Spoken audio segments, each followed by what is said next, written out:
My grandfather used to say, you weren't old until you looked at the menu more than you looked at the waitress.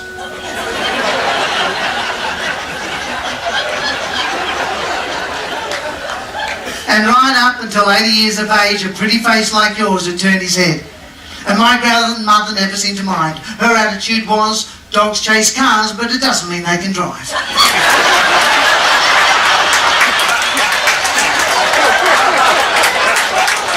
That's that sense of humour coming through and developing. She had a great sense of humour. He used to call her his old prune because of the wrinkles on the face. This is long before facelifts. And she said they weren't wrinkles, they were all just laugh lines from so many years of seeing him naked.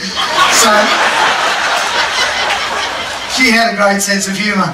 And in fact, I think that's where I get a little bit of mine from, God bless her. I remember we lost my grandfather, true story, in a shopping centre once when I was about 4 or 5. And of course we had to report him missing, because that's what happens in shopping centres. You lose little people and you lose old people. And we had to report him missing. And when my grandmother was asked for a description, she said he's 6'2", thick black hair, dark brown eyes, and strong masculine features. And even at 4 I looked up, I said, that isn't Granddad. Granddad's short and he doesn't have any hair. She said, exactly, why would you want that back? Now look, I know you girls like to keep us guessing about your age, and that's a very feminine thing to do. But men, just as I finished, as a rule of thumb, if the woman says she's pushing 40, there's a good chance she's probably dragging it.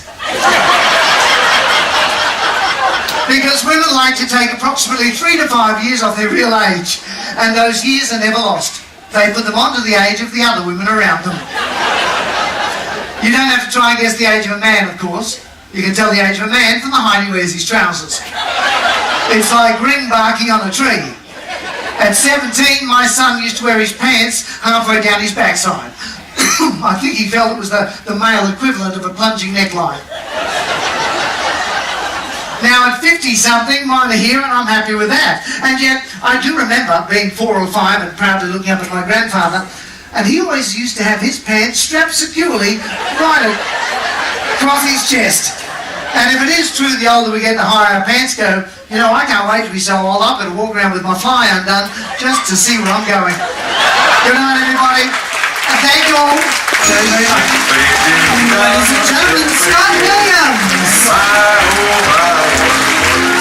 Thank you. Thank you, everybody. God bless you. Thank you for smiling. Bring it back out for a ball, ladies and gentlemen. Let's hear it for him, Scott Williams. I'll be now. Oh, thank you, David. Thank you, David. And Tommy. You do a great job. Thank you, David. Thank you, ladies and gentlemen. I hope that you enjoyed this show. And we're glad you made it because Scott will be leaving us in Auckland. So.